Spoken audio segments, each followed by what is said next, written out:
Good morning class. आज हम history class 6 की एनसीईआरटी कवर करेंगे।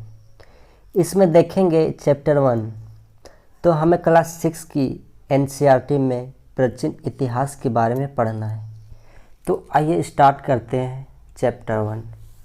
आज हम चैप्टर 1 में क्या, कब, कहाँ और कैसे, इसका मतलब हुआ कि प्राचीन में क्या क्या हुआ, कब हुआ, कहाँ हुआ, कैसे हुआ। जो भी घटना हुआ प्राचीन में, क्या क्या घटना हुई, कब हुई, कहाँ हुई और कैसे हुई। तो सबसे पहले देखेंगे हमें इस चैप्टर में क्या क्या पढ़ना है। तो सबसे पहले हमें देखना है कि इतिहास क्या है और अतीत का अध्ययन हम क्यों करते हैं। और दूसरा में हमें देखना है कि लोग सबसे पहले कहाँ निवास किए। तीसरा में कि देश का नाम इंडिया कैसे पड़ा और किन किन लोगों ने इसे क्या नाम से पुकारा। और चौथा में हमें देखना है कि अतीत की जानकारी हमें कैसे प्राप्त होती है। इन 4 पॉइंटों को हम एक एक करके डिस्कस करेंगे। तो सबसे पहले देखते पॉइंट 1 कि इतिहास क्या है और इतिहास का अध्ययन हम क्यों करते हैं। तो आइए देखते हैं कि इतिहास क्या है। अतीत में हुई घटना को हम इतिहास कहते हैं। अतीत में जितने भी घटना हुए जिसका कोई प्रमाण हो, अतीत में जितने भी घटना हुई जिसका कोई प्रमाण हो, उसे हम इतिहास कहते हैं। इतिहास 3 शब्दों से मिलकर बना हुआ है। इतिहास 3 शब्दों से मिलकर बना हुआ है। इति जोड़ हा जोड़ आस, जिसका अर्थ होता है एक निश्चित रूप से हुआ। इतिहास का क्या अर्थ होता है? एक निश्चित रूप से हुआ। इसका मतलब, कहने का मतलब है कि प्राचीन में जितने भी घटना हुई वह घटना एक निश्चित रूप से हुई घटना है। इतिहास का जनक हेरोडोटस को कहा जाता है। इतिहास का जनक किसे कहा जाता है? इतिहास का जनक हेरोडोटस को कहा जाता है, जिन्होंने सबसे पहले अपनी पुस्तक किसमें, हिस्टोरिका में अतीत का सबसे पहले वर्णन किया था।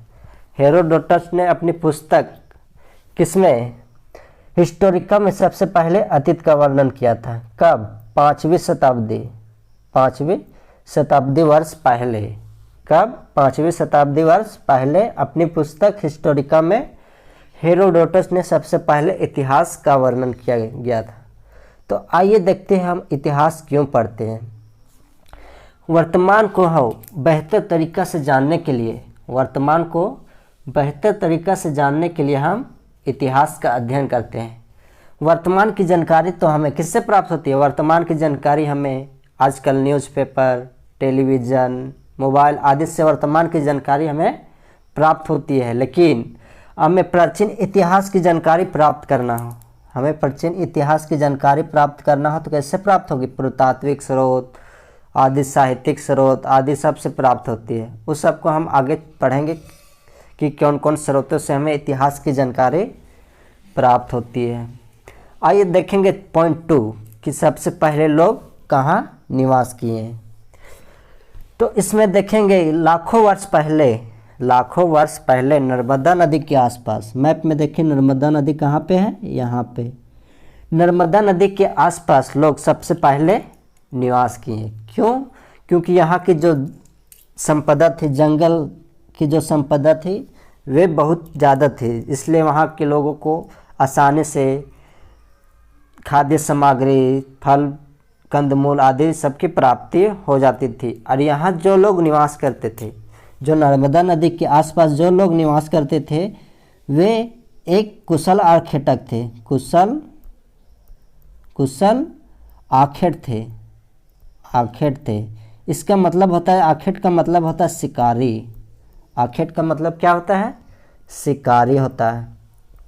इसलिए वे आसानी से अपने भोजन की व्यवस्था उसके आसपास के जंगलों से किया करते थे। उसके बाद देखेंगे 8000 वर्ष पहले कहाँ? भारत के उत्तर पश्चिम में यहाँ 8000 वर्ष पहले सुलेमान पहाड़ी और किरथर पहाड़ी कहाँ पे है? उत्तर पश्चिम, यहाँ पे सुलेमान पहाड़ी और किरथल पहाड़ी में कौन सी फसल की जानकारी प्राप्त सबसे पहले प्रमाण मिलता है? गेहूं और जौ। जो 8000 वर्ष पहले उत्तर भारत के उत्तर पश्चिम में सुलेमान पहाड़ी और किरथल पहाड़ी में कौन सा फसल का प्रमाण मिलता है? गेहूं और जौ। उसके आसपास लोग आसानी से बसने लगे और धीरे धीरे वहाँ के कुछ पालतू जानवरों को पालतू के रूप में पालना शुरू कर दिया, जैसे भेड़, बकरी, गाय, बैल आदि पशुओं को वे धीरे धीरे पालतू बनाने लगे। अब देखेंगे धीरे धीरे उत्तर पूरब की ओर, धीरे धीरे उत्तर पूरब की ओर। कहाँ? यहाँ गारो पहाड़ी और मध्य में विंध्य पहाड़ी। सबसे पहले यहाँ कृषि का विकास हुआ और जो विंध्य पहाड़ी है, यहाँ पे विंध्य पहाड़ी में सबसे पहले चावल का प्रमाण मिलता है। चावल का प्रमाण कहाँ पे मिलता है? विंध्य पहाड़ी में। अगर क्वेश्चन आए कि सबसे पहले चावल की प्रमाण कहाँ से प्राप्त हुई, तो आंसर क्या होगा? विंध्य पहाड़ी से। उसके बाद 4700 वर्ष पूर्व उत्तर पश्चिम में सिंधु नदी के आसपास, 4700 वर्ष पहले उत्तर पश्चिम सिंधु नदी कहाँ? यह सिंधु नदी के आसपास आरंभिक नगर का विकास हुआ। जब लोग धीरे धीरे बसने लगे तो उत्तर पश्चिम में 4700 वर्ष पहले आरंभिक नगर का विकास हुआ और उसके बाद 2500 वर्ष पहले गंगा नदी के आसपास भी आरंभिक नगर का विकास होता है। जो गंगा नदी के आसपास में जो इलाके, दक्षिणी इलाके में जो लोग रहते थे, उसका जो आसपास का क्षेत्र था उससे क्या नाम से जाना जाता था? उस टाइम प्राचीन काल में इसे मगध के नाम से जाना जाता था और यह एक विशाल साम्राज्य था जिसमें बहुत सारे लोग शक्तिशाली शासक हुआ करते थे। अब देखते हैं कि हमारे देश का नाम इंडिया कैसे पड़ा। इंडिया शब्द इंडस से आया, जिसे संस्कृत में सिंधु कहा जाता है। इंडिया शब्द इंडस से आया है, जिसे संस्कृत में सिंधु कहा जाता है। और यूनानी और ईरानियों ने सिंधु को हिंदोस और अथवा इंडोस कहा है।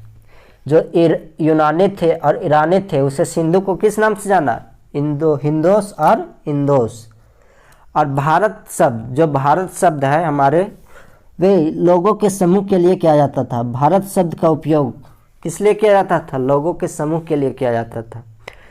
भारत शब्द का उल्लेख सबसे पहले कहाँ से प्राप्त होती है? भारत शब्द का उल्लेख हमें सबसे पहले ऋग्वेद से प्राप्त होती है, जिसे ऋग्वेद में सबसे पहले भारत शब्द का उल्लेख भारत के रूप में मिलता है, जिसे आज हम भारत कहते हैं। ऋग्वेद में भारत शब्द का उल्लेख भारत के रूप में मिलता है, जिसे आज हम भारत कहते हैं। तथा उसके बाद अरब ने इसे अल हिंद